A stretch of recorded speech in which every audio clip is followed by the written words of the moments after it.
all matches are important, but this is the one we're going to be watching. All right, we've already got the first introduction of bombers inside of this tournament, which is pretty exciting. And it looks like the bomber is running straight past the middle. Shade's going to take it all the way for the home run. We've missed a little bit of action already, some early fighting. Necromancer taking control. Ooh, but that Rage is sending that bomber quick. Oh, Necromancer survives. Oh, but doesn't quite get the cash bag in before he falls to his death.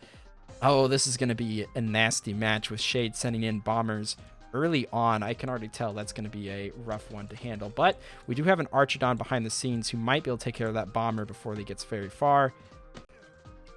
But for some reason, that bomber was just not blowing up. And it looks like Necromancer is handling this decently well, but not currently buying anything and definitely just needs more money, which is why Necromancer is probably going for the miner strat now. Over on this side, we already have a Spearton lined up as well as bombers on the way, which I assume are not going to cease heading out with tower control still going over to Shade. And those bombers are just dealing massive damage to early economy building from Necromancer. And again, this game is still in beta, which means a lot of the imbalance, there's definitely imbalances here and there and stuff. And that's one of the benefits of running these tournaments. You get to kind of see those balances happening in real time. And that bomber just dealing massive damage. It looks like taking control of the bomber really lets you get as much damage as you want out of people around, which is a really cool strategy, but also can be very difficult to adapt to. But still getting some cash back with Necromancer's miners there. But another hero is sent in. It's difficult to say that Necromancer's much luck fighting this off because he's simply losing the economy quite a bit. And Shade is being ruthless with that Spearton. And Necromancer doing a good job at just managing damage done to the statue by sending that archer back and forth with another Spearton really to help out. But Necromancer's going to need those miners coming out and mining quickly to get that economy back up and running.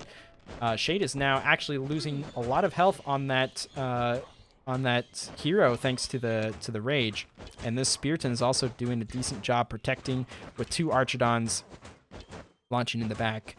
But those miners really need to go out. The problem is Necromancer just simply does not have the funding right now. And unfortunately, I think it's going to stay that way, as I'm not entirely sure if Necromancer will be able to come back from this. We have a dead fighting, but the dead's gone. A ninja, another return of the ninja. I will be honest in saying I don't entirely know the best strategy for using the ninja. I've never managed to use it pretty properly, but we've already seen two this tournament so far, so it's not the rarest thing to find. Not taking much damage, but taking any damage at all is definitely just going to be rough. And it's looking like Necromancer doesn't quite see a way out of this. And frankly, it's just because they've never been able to build their economy with those early bombers being sent, and that is going to be a victory for Shade, unfortunately. It was definitely a good effort from Necromancer to try to hold back, but unfortunately, those bombers were ruthless, and there's just not much Necromancer could have done.